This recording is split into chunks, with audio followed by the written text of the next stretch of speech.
This next question concerns healthcare planning. Healthcare planning, which is something that was done 25 or 30 years ago, has become an enormously important part of estate planning.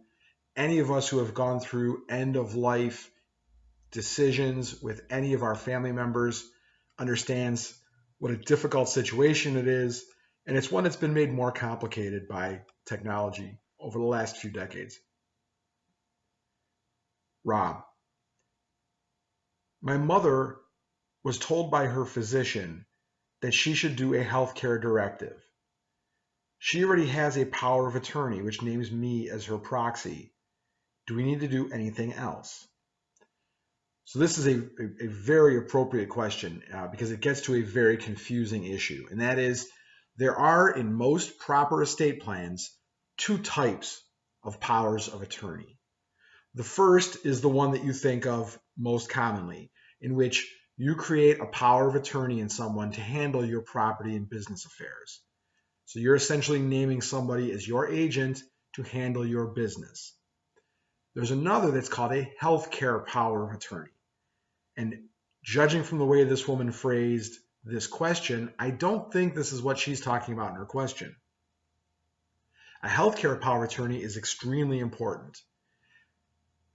In the healthcare power of attorney, you name someone to make your medical decisions for you in the event that you cannot make them for yourself. In addition to that, you give instructions in that power of attorney for how you want end-of-life decisions to be made.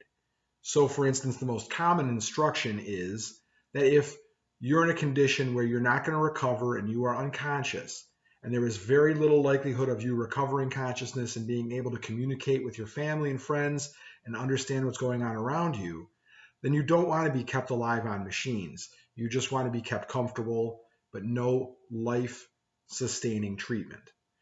That's the most common phrase that is generally used. It's very important we have both of these documents in every estate plan. Without them, you're subject to possibly being kept alive at a point where you no longer want that to happen. And even though we often think, oh, my family knows what to do, families in these scenarios are under an enormous amount of pressure. And without a clear written instruction, it can be very difficult for your family to come to the decision that you wish they would come to. So healthcare planning involves putting these ideas into writing and making sure they're implemented.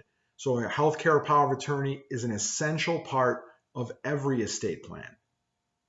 Make sure you've got one if you do your estate plan. Thanks.